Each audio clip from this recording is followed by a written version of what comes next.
인천 지역 환경시민단체가 가습기 살균제 제조기업에 대해 피해 조정안에 동의할 것을 촉구했습니다. 네, 박옥희 인천환경운동연합의 사무처장을 전화 연결해서 관련 이야기 나눠보겠습니다.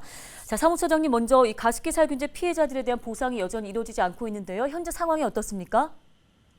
네, 그렇습니다. 가습기 살균제는 1994년 판매가 시작돼서 2011년까지 판매가 중단될 때까지 17년간 많은 국민들이 사용을 했던 것입니다. 사실상 찾아볼 수 없는 생활환경 참사라고 좀 볼 수 있습니다. 가습기 살균제에 의한 질병으로 아마 결정이 된 건 2011년이거든요. 그로부터 11년이 지났지만 여전히 지금 현재 진행형에 있는 상황입니다. 작년 그 10주기를 맞이해서 시작된 피해대책조정위원회가 올해 3월 그 9개의 주요 가해 기업과 그다음에 7천여 명의 신고 피해자들을 대상으로 하는 조정안이 제시됐었습니다. 근데 가습기 살균제 1천만 개의 판매량 중에 제일 많은 490만 개를 판매한 옥시, 그리고 172만 개를 두 번째로 많이 판매한 애경이 기금 부담액의 60% 이상을 차지하고 있는데 이 두 개의 기업이 부동의하게 된 것입니다. 그러면서 생겨진 문제가 된 거지요. 네, 가해 기업들이 조정안에 동의할 때까지 불매 운동을 진행하겠다고 하셨는데요. 말씀 들어볼까요? 옥시와 애경이 피해 조정안에 동의할 것을 저희가 지금 요구하고 있고요. 가해 기업으로서 책임을 다하도록 여러 환경단체를 비롯해서 시민사회단체 연대와 함께 옥시와 애경에 대한 범국민적인 불매운동을 벌여서 가습기 살균제 피해 문제를 해결하려고 합니다. 물론 이러한 과정을 거쳐서 다시는 이런 어떤 생활화학 작품의 사용으로 사망하거나 또 이것으로 인한 병환으로 일상의 삶을 피해받는 일이 발생하지 않으려고 합니다.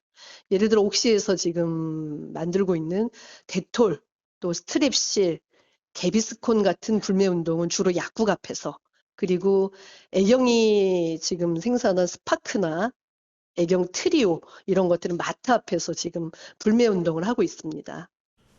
예, 피해자들에 대한 국가적인 책임도 중요해 보입니다. 관련해서 한 말씀 부탁드립니다. 가습기 살균제는 전국적으로 건강 피해자가 95만 명, 그리고 사망자를 2만여 명으로 사실 추산하고 있습니다. 그 가운데 이제 인천 지역만 해도 가습기 살균제 제품 사용자가 500만 명이 50만 명 정도가 넘고요. 또한 건강 피해자는 한 5만 5천 명 정도로 추산되고 있는 상황입니다.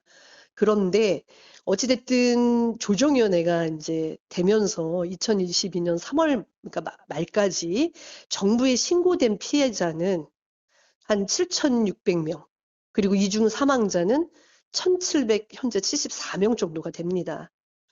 물론 인천 지역은 정부 신고 피해자가 524명 정도고 이중 사망자는 131명입니다.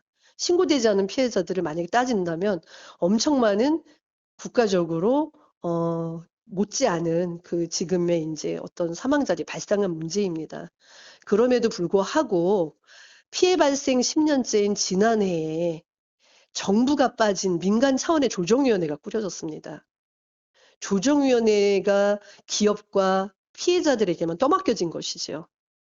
가습기 살균제 참사 해결은 참사를 일으킨 기업의 형사 책임을 제대로 묻는 것이 바로 국가적인 책임입니다. 그러나 그동안 정부에게는 정부는 전혀 기업에 대해서 형사적인 책임을 묻지 않았고 또 기업들에게도 솜방망이 수준의 사실상 면죄부를 주고 말았습니다. 이렇게 사법적인 심판은 엉터리로 되어버렸지만 사회적인 심판들은 시민들이 함께해 주셔야 해결될 거라고 저희는 지금 보고 있습니다. 네, 오늘 말씀 여기까지 듣겠습니다. 인천 환경운동연합 박옥희 사무처장이었습니다.